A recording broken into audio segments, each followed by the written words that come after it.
हम घटना सुनाना चाहेंगे। हमारी वाइफ भी IIT से पढ़ी हुई है, बहुत अच्छे से पढ़ाई की, नौकरी भी सॉफ्टवेयर इंजीनियर का की, अभी हमारे साथ थी। जब शादी नई हुई तो हम बहुत थक के आए। अब बोले कि एक कप चाय बना के दीजिए, तो बोले कि चाय बना के दे। हम भी तो काम करते करते थक गए, आज आप चाय बना दीजिए। तो हम बोले कि भाई हम तो चाय बनाए ही नहीं, हमारी दादी बना के देती है, माँ देती है। शुरू से हम घर बड़ा मान सम्मान मिला, माता जी बहुत प्यार करती थी, चाय नहीं मिला तो छोड़। ओके, तो मेरा इंट्रो ये रहा एयरटेक, और सब्सक्राइब बटन को कर दो ब्लैक। बड़े बड़े जगहों पर और लोग पूछते हैं कि मेरा बेटा पढ़ता नहीं है। हम 5 स्टार होटल जैसा स्कूल में भेजते हैं, बहुत पैसा खर्चा करते हैं, महंगी गाड़ी में एयर कंडीशन चला के भेजते हैं, लेकिन कोई फायदा नहीं होता। मेरा बेटा पढ़ता नहीं है, जब देखो वीडियो गेम खेलता रहता है, मोबाइल पे लेटता रहता है। क्या करें कि हम क्या करें सर? आनंद सर बताइए क्या करें कि मेरा बेटा पढ़ने लगे? तो उसको एक बार आज का बना हुआ वीडियो और अगर तस्वीर देख लेगा तो लाज से पढ़ने लगेगा, जितना आप लोगों ने। बच्चों, आप जान लीजिए कि बिहार एक बहुत अच्छा प्रदेश के रूप में नाम था, आज भी है। हम लोग आपकी उम्र में थे, सरकारी स्कूल में हम बहुत पढ़ते थे, तो पढ़ते थे कि बिहार बहुत ही अमीर स्टेट है, क्योंकि यहाँ पर खनिज संपदा है। लेकिन झारखंड का अलग हो जाने पर सारा खनिज झारखंड के पास चला गया। और बिहार में क्या होता है, कभी बाढ़ तो कभी सूखा।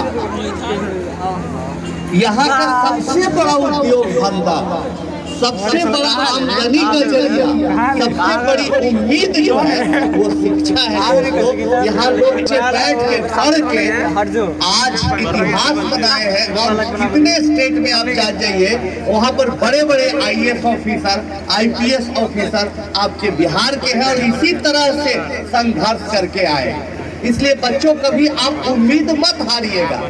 आप धूप में खड़े हैं, अमेरिका में, जापान में ऐसे बच्चे नहीं मिलते हैं जो धूप में खड़ा होकर भी शिक्षा के लिए, कंपटीशन के लिए, कुछ प्राइज जीतने के लिए, कुछ सीखने के लिए आते हैं। ऐसे बच्चे नहीं है। आप में जो ताकत है, जो संघर्ष करने की क्षमता है, जो मुसीबतों से सामना करने का आप में साहस है, वो किसी में नहीं है। ये विश्वास रखिएगा, यही आपकी सबसे बड़ी ताकत है। और अब समय बदल गया।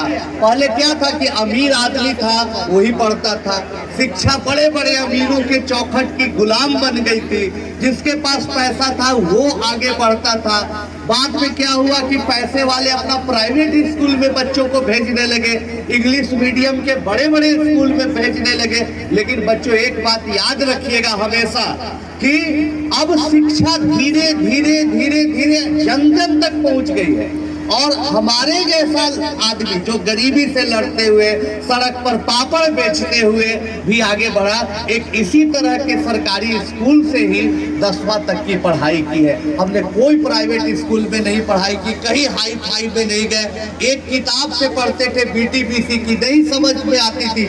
दूसरी किताब खरीदने के लिए हमारे पास पैसे नहीं रहते थे, तो किसी दोस्त से मांग के कि भाई भारती भवन का किताब दे दो, लालजी बाबू का किताब दे दो। पढ़ते थे और अपने से पढ़ पढ़ के सीखा। इसलिए याद रखिएगा, हम लोग सुपर 30 का प्रोग्राम चलाएंगे। पंकज जी यहाँ है, उनके माध्यम से यहाँ टेस्ट लेंगे। पंकज जी इतना अच्छा काम कर रहे हैं, आप लोग को एकजुट कर रहे हैं, आपको उत्साह कर रहे हैं। बाद में ऑनलाइन के भी माध्यम से आएंगे। लेकिन उन तमाम चीजों के बावजूद सबसे बड़ी ताकत है कि आप स्वाध्याय कितना करते हैं, अपने से कितना पढ़ते हैं, सेल्फ स्टडी कितना करते हैं। आज देख के आश्चर्य लग रहा है कि बच्चियां कितनी, बच्चियों को ताकतवर बनाने के लिए सबसे बड़ी बात होती है बच्ची कि आप कितनी पढ़ाई पढ़ते हैं। याद रखिएगा। नहीं, और ये सोचना बंद कर दीजिए, आप ये सोचना बंद कर दीजिए कि मेरा जो भविष्य है, मेरा जो काम है वो जाके शादी हो जाएगी, पति का सेवा करेंगे, सास का उलाहना सुनेंगे। वो सब जमाना गया। आप लोग भी पढ़िए, मेहनत करिए और जीवन में आगे बढ़िए। एक हम घटना सुनाना चाहेंगे। हमारी वाइफ भी IIT से पढ़ी हुई है, बहुत अच्छे से पढ़ाई की, नौकरी भी सॉफ्टवेयर इंजीनियर का की, अभी हमारे साथ थी। जब शादी नहीं हुई तो हम बहुत थक के आए, अब बोले कि एक कप चाय बना के दीजिए, तो बोले कि चाय बना के दे, हम भी तो काम करते करते थक गए, आज आप चाय बना दीजिए। तो हम बोले कि भाई हम तो चाय बनाए ही नहीं, हमारी दादी बना के देती है, माँ देती है। शुरू से हम घर बड़ा मान सम्मान मिला, माता जी बहुत प्यार करती थी, चाय नहीं मिला तो छोटा भाई बना के दे दिया। हम तो काम ही नहीं जानते हैं, लेकिन नहीं भाई आप भी हैं पढ़े लिखे तो हम भी पढ़े लिखे, अब आपको चाय बनाना पड़ेगा। आज के तारीख में हम खाना भी बनाना सीख गए। ये क्यों हुआ? क्योंकि शिक्षा की ये ताकत होती है। अगर बच्ची आप पढ़ जाइएगा तो आप बहुत बड़ा काम करिएगा। जिस तरह से हमारे बच्चे उत्साह में रहते हैं पढ़ते हुए से बच्चियां भी उत्साह में है, ये अपने आप में बहुत अच्छी बात है, अपने आप में बहुत बड़ी बात है। आप देखिए हमारा भाई परगो आता है आजकल इस क्षेत्र में बहुत काम कर रहा है, तो हम इसके माध्यम से आप लोगों का कोई जरूरी नहीं कि सुपर 30 में 10वां पास, हम इसको बताएंगे कि भाई 7वां पास बच्चा के लिए हम लोग क्या कर सकते हैं, 6ठा वाले बच्चे के लिए क्या कर सकते हैं, छोटे छोटे बच्चों के लिए क्या कर सकते हैं। तो अगले 2-4 महीना में कोई ना कोई प्रोग्राम बनाएंगे, परनों को भाई को भेजेंगे, पंकज जी यहाँ पर हैं, इनके माध्यम से शाम को कोई स्कूल में ऑनलाइन टेलीविजन लगाकर कभी कोई अपना स्टूडेंट को भेजकर जरूर पढ़ाएंगे। और अब ये आप याद रखिए इस बात को कि कभी भी पैसे के चलते आपकी पढ़ाई नहीं रुकेगी। कभी भी कोई भी दिक्कत हो, कहीं भी कोई भी कठिनाई हो, तो आप एक बार पंकज जी को सूचना केवल दे दीजिएगा, पंकज जी सूचना हमारे तक पहुंचा देंगे, आपको जरूर मदद मिलेगी। और याद रखिएगा कि भाई बहुत मेहनत करने से, बहुत परिश्रम करने से, आपको लगता होगा बहुत बार बच्चे ऐसा होता है कि आप बहुत मेहनत कर रहे हैं लेकिन आप आगे नहीं बढ़ रहे, आपको पढ़ाई समझ में नहीं आ रही है, दिक्कत हो रही है। जो फिजिक्स पढ़ रहे हैं, केमिस्ट्री पढ़ रहे हैं, आपको बात समझ में नहीं आ रही, आपको लगेगा निराशा हो गई, अब नहीं होगा। सर आए, आनंद कुमार बोले, अच्छी अच्छी बात बोल दी, उत्साह बढ़ा दिए, लेकिन हमसे पढ़ाई नहीं। उस समय घबराना नहीं, एक ही मंत्र हम आज आपको देते हैं बच्चों, तमाम बच्चों को, घबराना नहीं है। और ये नहीं सोचना है कि भाई नहीं समझ में बात आ रही है, किताब की बातें मुझे नहीं समझ में आ रही है, अब लगता है कि हम नहीं पढ़ पाएंगे। नहीं, संघर्ष करते रहना। अगर 8वें क्लास की बातें नहीं समझ में आ रही है तो 7वां क्लास का पढ़िए, 7वां की बात नहीं समझ में आ रही है तो 6ठा का पढ़िए, 5वां का पढ़िए, अब 8वें में। लेकिन अगर पहला क्लास से पढ़ना पड़े तो पढ़िए, आप शर्माइए नहीं। लेकिन अगर आप लगातार मेहनत करते रहिएगा,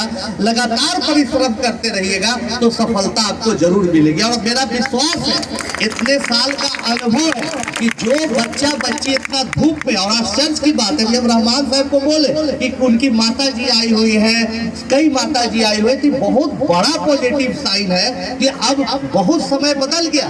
पहले इस क्षेत्र में, किसी भी क्षेत्र में, आज से 40 साल पहले, 30 साल पहले कोई नेता वोट मांगने आते थे कि वोट दीजिए, तो क्या लोग बोलती थी महिलाएं, बाबू बेटवा के नौकरी लगा दो, बड़ा दिक्कत है, हमारा बाबू खाए लगा है, घर में बड़ा मुश्किल है, कोई नौकरी लगा दे। लेकिन अब कोई नेता का वोट मांगने आते हैं तो क्या महिला बोलती है, स्कूल में पढ़ाई नहीं हो रही है, टीचर नहीं आ रहे, खोलो जी स्कूल खोलो, सड़क टूट गए, पहले सड़क बनावा तय वोट मांगते। तो ये जागरूकता है, पढ़ाई के प्रति लोगों का नजरिया बदला है दोस्तों, इसलिए ये नजरिया बरकरार रहनी चाहिए। पहले बेचारा कहीं का कोई गाँव का आदमी है, उसको ड्राइवरी का नौकरी लग गया, अपना बड़ा ऑफिसर है, उसका ड्राइवर बन गया, चला रहा है गाड़ी, और ये सपना देख रहा है कि साहब का बड़ा बेटा चाहे बच्ची भी IAS ऑफिसर बनेगा तो मेरा बेटा भी उनका ड्राइवर बन जाएगा, इसलिए पूरा साहब की खिदमतदारी करता था। लेकिन दोस्तों अब समय बदल गया, आपकी मानसिकता बदल गई है, अब वो ड्राइवर भी सोचता कि अंतिम कट्ठा जो गांव में जमीन है ना वो भी बेच देंगे, लेकिन अपना बेटा को भी पढ़ाएंगे, साहब से बड़ा साहब बना के दिखाएंगे। ये हौसला बरकरार रखना चाहिए। शिक्षा से हमारा शोषण नहीं होता है, शिक्षा से पता चलता है कौन हमारे सही लीडर है, कौन हमारा, क्या हमारा अधिकार है, हमारा कोई हॉस्पिटल में इलाज नहीं कर रहा है उसके खिलाफ कैसे आवाज उठा सकते हैं। सारी चीजें, सारी ताकत, सारी समझदारी शिक्षा से आती है, इसलिए पढ़ाई पर ध्यान दीजिए। और माता पिता जो भी आए हैं उनसे भी रिक्वेस्ट करते हैं कि आधा पेट खाइए, थोड़ा भूखे रहना पड़ जाए, लेकिन बच्चों को जरूर पढ़ाइए, उससे आपका एक पीढ़ी नहीं कई पीढ़ियां पढ़ेगी और हम लोग उसके लिए तो साथ में हैं। बीच में 2 लोग हैं जो इस क्षेत्र में, पंकज जी